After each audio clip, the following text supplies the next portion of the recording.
بسم الله الرحمن الرحیم. ناظرین السلام علیکم. ناظرین دا د محرم میاشت ده. په دې محرم میاشت کې د حضرت حسین رضی الله تعالی عنہ د هغه په واقعاتو باندې بحث کول دا یو غټ ثواب لري، ځکه امام حسین رضی الله تعالی عنہ ټول خاندان په دې دین شهید کړ.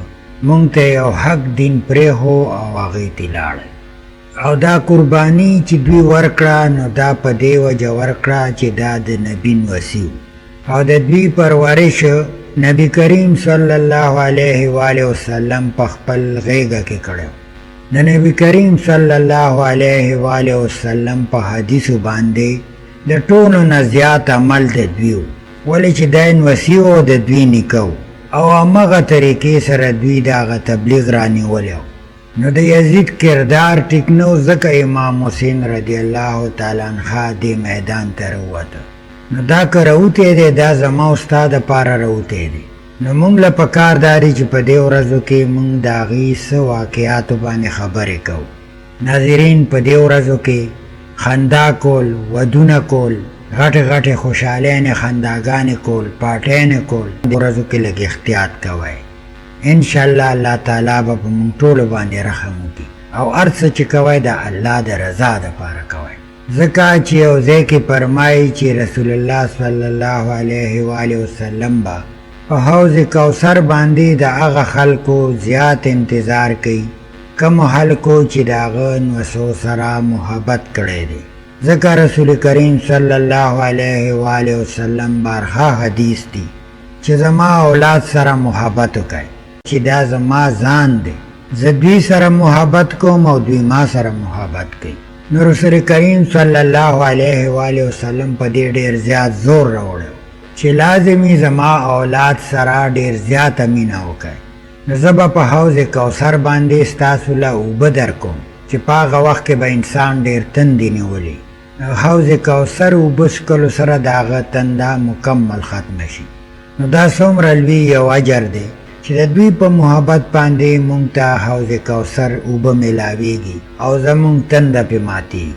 یاد ساتئ رسول الله صلی الله علیه و آله وسلم چې کم حدیثونه پیش کړي دي په دې ټولو کې د الله رضا ده.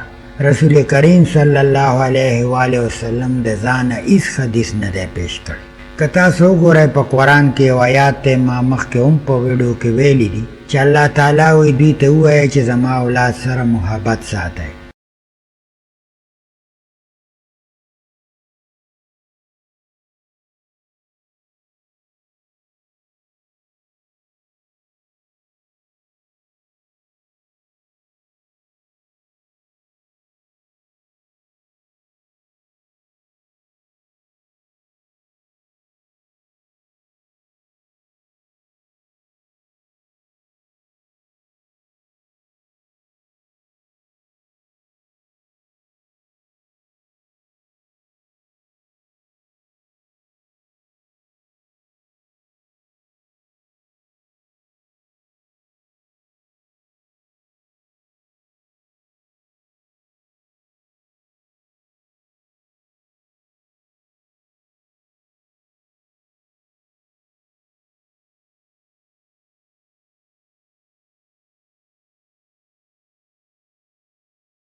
او دویمه خبره دا ده چې تاسو درود شریف ته وګورئ نو په هغې کې د اولاد ذکر راغلی. زما عزتمندو د دوی سره محبت لرل دا یو غټ ثواب لري. زه تاسو ته د امام حسین رضی الله تعالی عنہ د زوی امام زین العابدین رضی الله تعالی عنہ یو واقعه پیش کوم چې ډېره ښکلې واقعه ده. د کربلا د واقعې نه بعد زین العابدین رضی الله تعالی عنہ یو ورځ په خلکو کې کانه تقسیموله چې په دې کې یو کس راغی او مخ یې پټ کړی و. امام زین العابدین له نږدې راغی او ورته وی چې صاحب تاسو زه ونه پیژندم. جناب زین العابدین رضی الله تعالی عنہ ورته ویلي چې ته ما ډېر ښه پیژندلې، چونکې کانه پینا وکړه بیا ځه. سړي چې کله روټۍ وخوړه نو بیا ورته راغی، نو هغه سړي ورته وی که چېرې تا زه پیژندلی وې نو تا به ماله کانه نه وه راکړې، خو چونکې تا زه نه یم پیژندلی.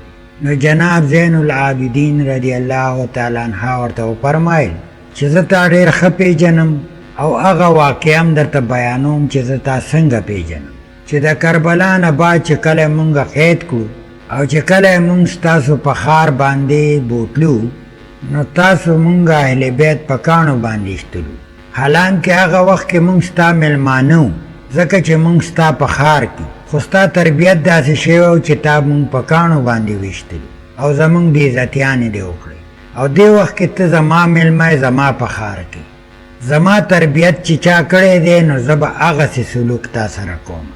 روټۍ وخوره او ښه په عزت باندې ته لاړ شه، ځکه چې زمونږ آل محمد در ته څوک راغلی دی نو خالی نه دی تللی. نو دا زمونږ د رسول الله صلی الله علیه و آله وسلم تربیت دی چې ستا مونږ قدر کوو، ستاسو په شان خلکو له بېعزتۍ نه ورکوو.